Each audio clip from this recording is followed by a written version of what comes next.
দৈনিক প্রথম আলো আজকে তাদের প্রধান শিরোনাম করেছে ডোনাল্ড ট্রাম্পের পাল্টা শুল্ক, বাংলাদেশি পণ্যে ৩৫% শুল্ক। এই যে বাড়তি ৩৫% শুল্ক বাংলাদেশি পণ্যের উপরে আরোপ করেছে যুক্তরাষ্ট্র, এ নিয়ে এরই মধ্যে আলোচনা চলমান রয়েছে এবং আজকে বাণিজ্য প্রতিনিধি দফতরের সঙ্গে বাংলাদেশ প্রতিনিধি দলের একটি বৈঠকের কথা রয়েছে। প্রথম আলো আজকে তাদের দ্বিতীয় শিরোনাম করেছে পদ্মা সেতুর প্রকল্প এলাকা রক্ষা বাঁধে ভাঙন। পদ্মা সেতুর জাজিরা প্রান্তেও প্রকল্প এলাকা রক্ষা বাঁধের ২০০ মিটার অংশ ধসে পড়েছে। এতে ১৬টি দোকান ও ১২টি বসতভিটা এরই মধ্যে নদী গর্ভে বিলীন হয়ে গেছে। ভাঙন আতঙ্কে ৩০টি বসতবাড়ি এরই মধ্যে সরিয়ে নিয়েছেন স্থানীয় লোকজন।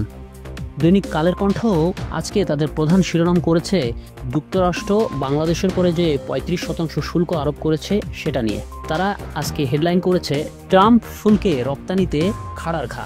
বিশেষজ্ঞরা বলছেন সমঝোতা না হলে বাজার হারানোর আশঙ্কা, ঝুঁকির মুখে পোশাক শিল্প, রপ্তানি আয় কমতে পারে। তবে অর্থ উপদেষ্টা বলছেন দর কষাকষিতে সমাধানে আশাবাদী তিনি। কালের কণ্ঠ আজকে তাদের দ্বিতীয় শিরোনাম করেছে তুরস্কের সহযোগিতায় আধুনিক যুদ্ধ সরঞ্জাম তৈরিতে আগ্রহ। প্রধান উপদেষ্টা ও ৩ বাহিনীর প্রধানের সঙ্গে সাক্ষাৎ তুরস্কের এসএসবি সচিবের। বাংলাদেশের সঙ্গে প্রতিরক্ষা সহযোগিতা জোরদারের বিষয়ে আলোচনার জন্য তুরস্কের প্রতিরক্ষা শিল্প সংস্থার একটি প্রতিনিধি দল ডক্টর মোহাম্মদ ইউনুস সহ ৩ বাহিনীর প্রধানের সঙ্গে সাক্ষাৎ করেছেন। দৈনিক যুগান্তর আজকে তাদের প্রধান শিরোনাম করেছে টানা বৃষ্টিতে ডুবেছে ফেনী শহর।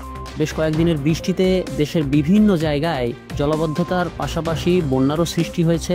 টানা বৃষ্টিতে ডুবেছে ফেনী শহরের আবাসিক এলাকা ও রাস্তাঘাট। ভারী বৃষ্টি ও ভারতের উজানের পানিতে বেশ কয়েকটি নদীর পানি এরই মধ্যে বৃদ্ধি পেয়েছে।